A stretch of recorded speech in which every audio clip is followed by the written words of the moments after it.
Olá, bem-vindo a mais um programa Entrevista, nesta série em que estamos debatendo, meta por meta, os desafios do Plano Nacional de Educação. E hoje vamos encerrar esta série com o principal responsável por colocar em prática o plano no âmbito do governo federal, o ministro da Educação, Renato Janine Ribeiro. Olá, ministro, tudo bem? Tudo bem, e você? Tudo ótimo. Muito obrigado por ter aceito o nosso convite. Obrigado. Ministro, vou começar com uma pergunta essencial e bem curta. Qual o grau de prioridade que o governo dá ao Plano Nacional de Educação?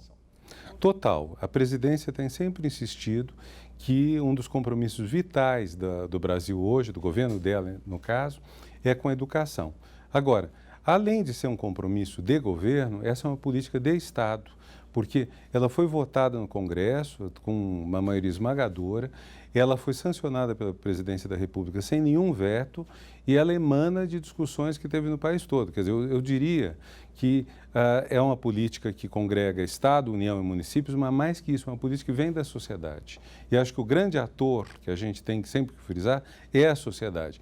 Haverá ações de governo cada vez mais convergentes entre os três níveis de governo, mas o principal mesmo é que a sociedade brasileira assuma cada vez mais claramente o seu compromisso com a educação. Ministro, não é a primeira vez que temos um Plano Nacional de Educação. Na década de 2000, foi aprovado um plano que virou letra morta. 10 anos depois, ninguém se lembrou dele e nada aconteceu. Neste plano, houve muito mais mobilização. Mas para fazer o plano existir, é preciso, obviamente, colocá-lo em prática.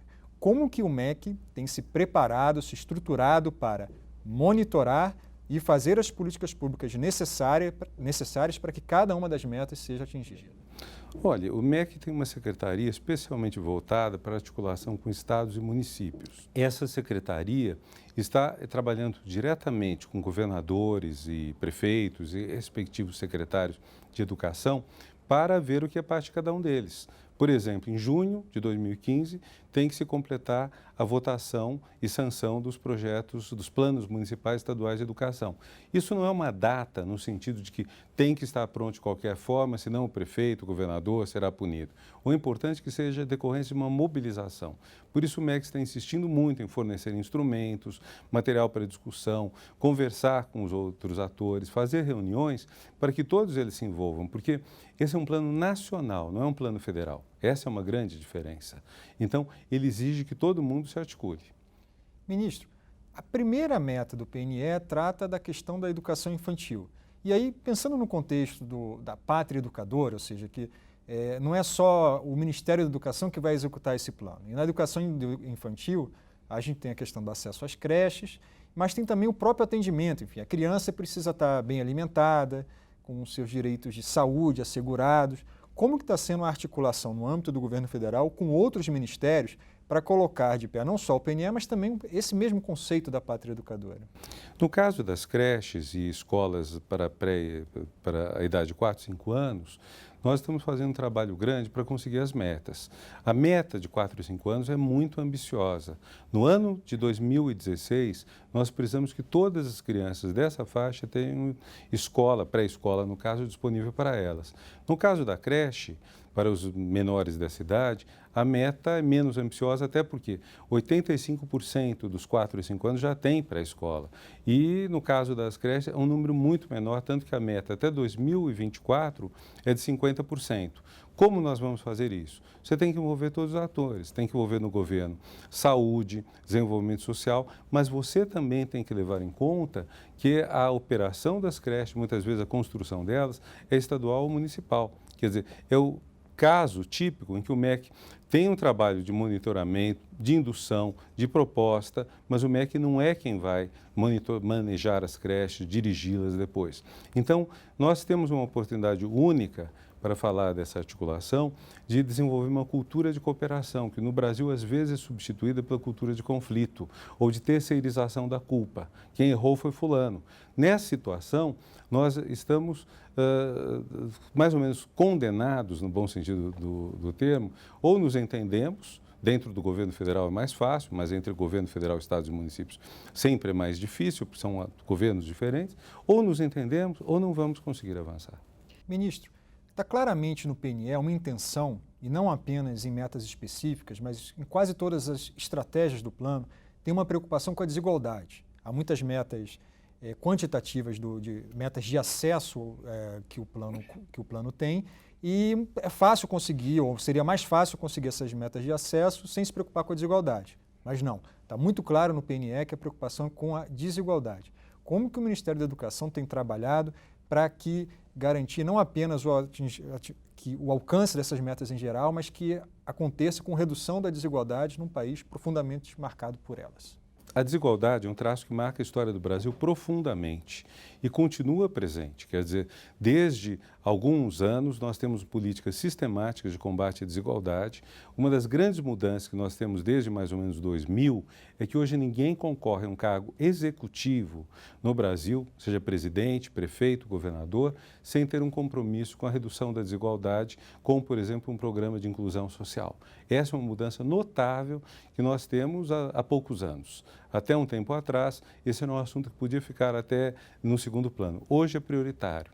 Isso é muito bom porque significa que a sociedade começou a perceber que a desigualdade é intolerável, é insuportável, é uma ofensa. Isso dito, quer dizer, como que o MEC procura lidar com isso? Antes de mais nada, nós temos uma secretaria que é voltada especificamente à questão da inclusão. Quer dizer, é claro, ela inclui educação continuada, inclui alfabetização, estou me referindo à SECADI. Agora, a tudo que é preconceito que gerou desigualdades, por exemplo, preconceito contra negros, contra indígenas, tem o seu foco na SECADI, que então desenvolve programas não só de integração, por exemplo, da comunidade negra, de valorização da comunidade indígena, mas até mais especificamente dos quilombolas, que são uma parte da população negra, visando a valorizá-los como são, sem tirá-los da sua cultura. Então, educação indígena, por exemplo, é uma coisa muito importante, que os povos iniciais deste país, os povos que eram os donos da terra quando começou a colonização pelos portugueses, que esses povos possam conhecer suas próprias línguas e crescer dentro delas, sem ter que escolher entre ser índio e atrasado ou ser aculturado, perder a sua identidade e aí conseguir uma integração subalterna na sociedade. Isso é essencial que mude. A notícia boa é que isso tudo foi se tornando intolerável. E a notícia boa adicional é que há programas consistentes para isso. Por exemplo, o INEP, o Instituto Nacional de Estudos Pedagógicos, ele monitora de muito perto a questão da desigualdade. Há problemas, por exemplo. À medida que você vê a desigualdade por nível socioeconômico, você nota que os 4 estratos superiores, 80% da população na educação, vamos dizer, numa faixa de 13, 14 anos, eles cresceram nas avaliações de português, ao passo que os 20% que estão na posição menos bem tratada, de menor nível socioeconômico, esses 20% mantêm praticamente o mesmo desempenho na leitura, na língua portuguesa de 8 anos atrás. Ou seja, como há 80% da população que se beneficiam de inúmeros acessos, inclusive internet, e nós temos uma parte da população que, embora pequena, é numerosa, 20% é muita gente, num país como esse são 40 milhões de pessoas, que vão ficando talvez até ainda mais para trás devido a isso. Aí o que fazemos? Detectado isso, porque o INEP faz pesquisas focadas sobre a questão da desigualdade, o INEP não está fazendo pesquisas abstratas, desligadas da realidade. Uma das grandes preocupações é como acaba a desigualdade a esse ponto injusto que temos no Brasil. Então, você pode definir políticas. Então, o que está faltando lá onde você tem IDEB, e IDH, Indicador de Desenvolvimento Humano, muito precários, onde a educação medida pelo IDEB é ruim e o IDH, que mede um conjunto de outros valores, renda, saúde, enfim, praticamente tudo que dá a qualidade de vida, também está precário.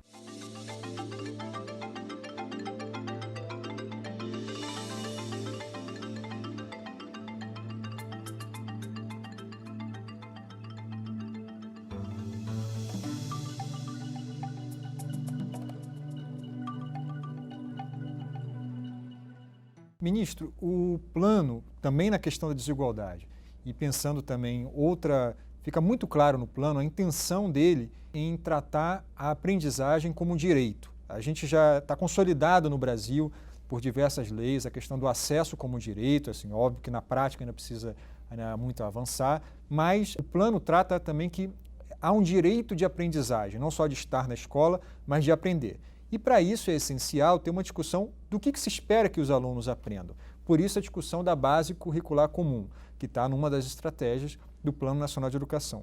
Qual é o cronograma que o MEC trabalha para apresentar uma proposta? Como é que vai ser feita essa discussão, de fato, que mude o que está sendo ensinado em sala de aula, o que deve ser mudado? A base comum terá instaladas as suas comissões de trabalho até o fim desse mês de maio. Nós já vamos ter reuniões com sociedades científicas esta semana. Então, há todo um trabalho dentro da Secretaria de Educação Básica para formar as comissões que vão trabalhar propostas, submeter no segundo semestre deste ano essas propostas a uma ampla discussão e consolidar isso no primeiro semestre do ano de 2016. O objetivo não é impor nada. Em primeiro lugar, que é importante ressaltar, o objetivo é oferecer, de uma maneira muito discutida, ouvidas as vozes mais diversas, mais antagônicas até, é oferecer um instrumento importante que muitos professores, muitas escolas, muitas redes pedem. Quer dizer, um referencial, como existe em muitos países do exterior, como por exemplo a Austrália, um referencial de quais são os conhecimentos que é importante as crianças, os adolescentes terem. Por exemplo, quando você deve aprender equação de segundo grau? Qual o conhecimento em matemática é importante? E não só o conteúdo, mas para quê? Quer dizer, a matemática é uma linguagem estupenda para conhecer o mundo, como também a língua portuguesa. Então, nos dois casos, se precisa saber exatamente que nível se quer que a escola ensine. Não basta, por exemplo, a escola ensinar a ler. Para dar um exemplo muito óbvio, a pessoa tem que compreender e tem que saber, a partir do que compreendeu, escrever um texto, comunicar-se, escrever um texto próprio. Então, tudo isso precisa ser definido de uma forma mais clara e para, inclusive, os instrumentos disso ficarem evidentes. Mas só para deixar mais claro, o que o Ministério vai apresentar até o fim do mês? Já é uma proposta preliminar, ou é um grupo de debate? Como é que... Não, o que o Ministério vai, até o fim do mês de maio, é instalar as comissões, as quase 30 comissões que vão trabalhar distintos programas da base comum. Outra questão, ministro, que apareceu em quase todas as 20 entrevistas que fizemos sobre o Plano Nacional de Educação é a necessidade de melhorar a formação de professores. Só que esse é um diagnóstico que não é de hoje. Há muito tempo que se fala que é preciso melhorar a formação de professores, há estudos que mostram que ela está dissociada da prática, enfim. Já há um debate na sociedade, porém o mais difícil é como fazer essa mudança acontecer na prática. Então, pergunto ao senhor, qual é a estratégia do MEC para discutir o que se espera de um professor que saia de uma faculdade de educação e como fazer com que as universidades, as faculdades, que têm suas autonomias, como elas encampem esse projeto de uma forma comum? Bem, na formação de professores, nós temos várias investidas a fazer. Eu penso que a primeira definição bastante clara do que se espera que um professor saiba, do que se espera que um professor faça. Tudo isso vai ser trabalhado em conjunto também com a questão do piso nacional, que está definido em lei há vários anos e que o PNE manda instalar uma comissão de acompanhamento. Então, nós vamos instalar isso tudo e vamos também fornecer cada vez mais material que permita às redes, com sua autonomia de estados e municípios, a rede privada também podendo se beneficiar de todo o conhecimento que a gente procure difundir, para que se saiba como a formação de professores pode ser aprimorada e como que na sala de aula ele pode melhorar. A par disso, eu gostaria de falar do nosso projeto relativo à gestão de diretores. Nós também pretendemos, nos próximos meses, desenvolver a questão de um curso, provavelmente à distância, de formação de professores, de diretores, aliás, na qualidade de gestores da escola. A gente sabe que na sociedade atual, a gestão é um desafio enorme. Ela envolve uma série de conhecimentos especializados, de economia, de administração, todo um conhecimento que as pessoas normalmente não têm num curso de formação de professores, numa licenciatura.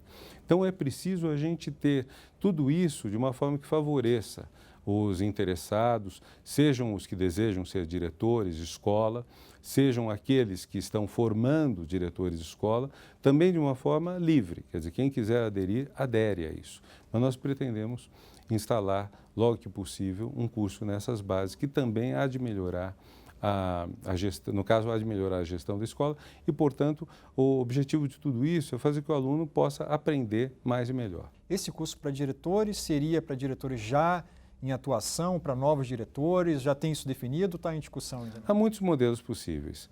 Você pode fazer para qualificar os diretores já em exercício, como você pode fazer como para quem quer ser novo diretor. Lembre, a escolha de diretor de escola é feita pelos estados e municípios dentro dos sistemas deles, leis deles. Nós não vamos fazer essa escolha dos diretores. Mas se um município quiser, por exemplo, utilizar esse curso como critério para a escolha de diretores, ou um estado, você estará livre para fazer isso e nós ajudaremos.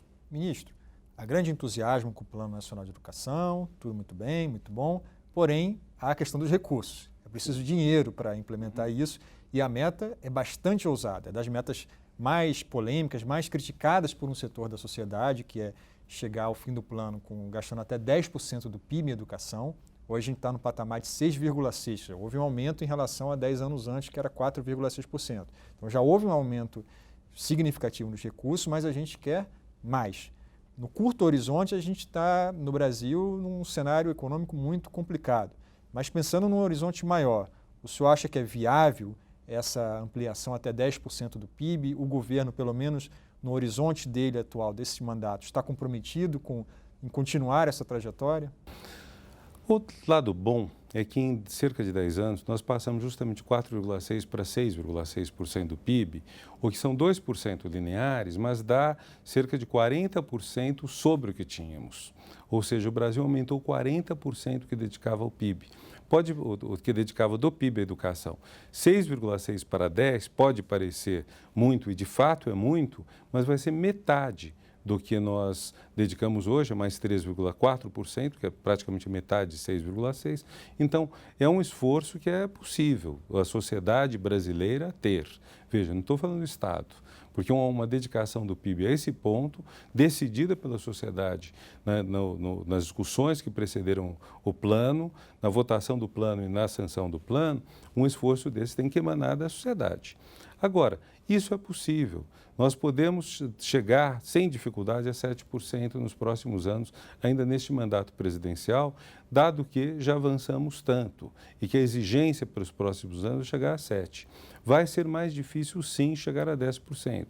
Mas nós temos o dinheiro do petróleo, especialmente pré-sal, que está canalizado para isso por lei e por decisão política da presidenta. Nós temos também que ver o crescimento da produção brasileira, que é o Brasil, vamos dizer, com um parênteses talvez esse ano. A crise de 2008 demorou a chegar ao Brasil e chegou, de certa forma, amortecida, mas de qualquer forma estamos vivendo uma crise. Este não é um ano fácil para ninguém, mas nós podemos, passada esta etapa, voltar a crescer nessa direção. Agora, a grande questão aí, Antônio, é a seguinte: a sociedade tem que se convencer que o dinheiro para a educação é um bom investimento e aí está a grande responsabilidade de estados, União e municípios, que ele está sendo bem gasto, bem aplicado. Por isso, nós temos que ter uma política de transparência muito clara dos gastos e de aprimorar cada vez melhor a qualidade deles, para mostrar à sociedade que aquilo que ela quer, que é uma educação melhor, como fator de desenvolvimento pessoal e profissional, aquilo que ela quer está caminhando. Ministro, tem uma questão que não está explícita numa meta do PNE, mas algumas estratégias do PNE chegam a falar disso. Mas é uma questão essencial que eu sei que o senhor, é um tema muito caro ao senhor, que é pensar na escola além desse aprendizado básico, essencial da português e matemática, mas pensar a escola de uma maneira muito maior, com ensinar criatividade, o ensino da ética. Como que o senhor pretende, agora que o senhor é ministro da Educação, o senhor sempre defendeu essas bandeiras, mas como o senhor agora, na cadeira de ministro da Educação, pretende estimular esse debate de modo a ele ir chegando em sala de aula? Há uma quantidade toda de escolas no Brasil que praticam métodos, vamos dizer, bastante alternativos e que estão autorizadas a fazê-lo por 2 artigos da Lei de Diretrizes e Bases. Essas escolas nós vamos dar um certo estímulo a elas, não estou dizendo financeiro, pelo menos não agora, até porque muitas são privadas, mas o objetivo é você ter, antes de mais nada, uma grande visibilidade do que elas fazem. Nós não podemos ficar sempre repetindo o discurso do fracasso, até por uma simples razão. Quando a gente repete sempre que as coisas deram errado, a gente acaba lavando as mãos. Se tudo dá errado, não há por que fazer nada.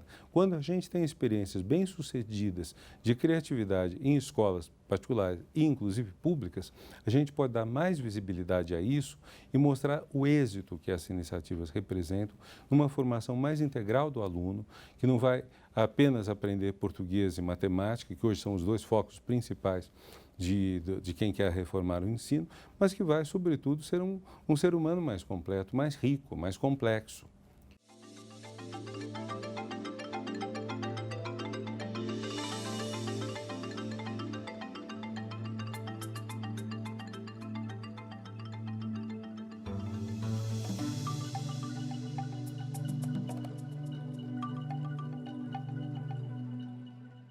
Ministro, o senhor tem conversado com vários atores. Visitou já nesse curto período que o senhor está no cargo do Ministério da Educação, visitou fundações empresariais, associações de professores, sindicatos.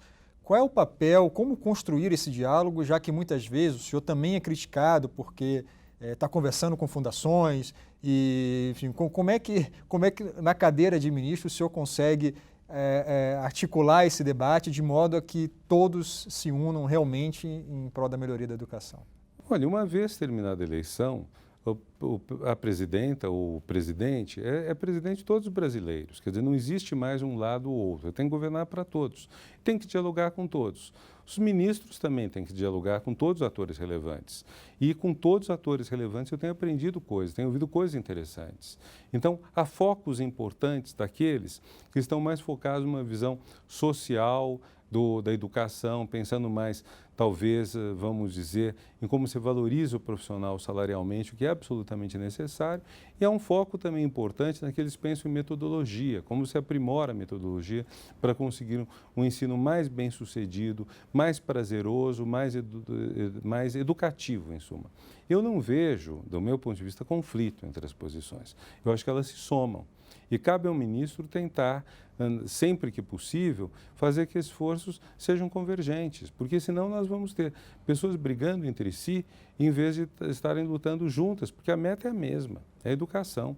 E a educação, eu vou me permitir acrescentar isso, a educação hoje está vivendo mudanças espantosas. Quer dizer, a gente tende ainda a pensar a educação naquela faixa que ela é obrigatória, dos 4 aos 17, ou naquela faixa em que ela, entre aspas, faz parte do normal, desejável, que seria, vamos dizer, da creche até a formatura no curso superior e, eventualmente, até na pós-graduação. Educação vai muito além disso. Quer dizer, educação é para ser um empreendimento toda a vida, com ida e vinda. É desejável que nenhuma pessoa que se formou numa profissão e que exerce a profissão deixe de tempos em tempos se atualizar. E mais do que isso, educação tem um papel para a vida. Quer dizer, à medida que você adquira novos conhecimentos, você enfrenta coisas diferentes. Para dar um exemplo, muitas pessoas mais velhas jamais enfrentaram certas situações que hoje vão se tornando normais. Por exemplo, uma criança que chega com um brinco à escola, ela pode causar um choque. E certamente causou um choque no começo. Hoje, cada vez mais os professores têm que saber lidar com isso e a sociedade tem que saber lidar com esses fenômenos.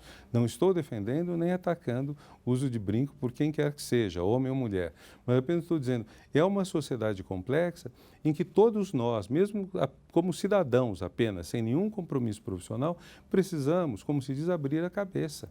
Um pai não vai educar os filhos de uma maneira adequada se ele tentar educá-los da forma pela qual ele próprio foi criado. Porque 20 anos que sejam, mudaram o mundo muito. E essa mudança do mundo que a gente tem que pensar numa educação que não é necessariamente a educação, vamos dizer, sequenciada, né, ao longo desses anos que vão até os 20 e poucos anos, mas uma educação para voltar a vida toda e que tem certas cores da cultura. Por isso, a cooperação nossa com a área de cultura, o Ministério, mas também as fundações, grupos culturais, etc., é importante, porque eles trazem esse conhecimento que vai entrando na vida das pessoas. Muito obrigado pela entrevista. A gente vai cobrar, mas vai torcer também para que o Plano Nacional de Educação seja efetivado e que, principalmente, as metas virem realidade para que a gente possa ter daqui a 10 anos uma educação da qual nos orgulhamos. Muito obrigado também. Eu queria dizer que vocês da TV Futura têm um papel muito importante porque vocês geram conteúdo de qualidade, original, que traduz muito essa ideia de que a educação pode ser divertida, prazerosa, gostosa de acompanhar. Então, justamente nesse vai e vem entre cultura e educação, vocês são exemplares. E eu fico muito contente que vocês tenham feito justamente uma série que trata das 20 metas para que a sociedade realmente as conheça e vista a camisa delas. Muito obrigado, ministro. Obrigado a você que nos assistiu e lembrando que todas as entrevistas desta série estão disponíveis no site do canal Futura. Obrigado.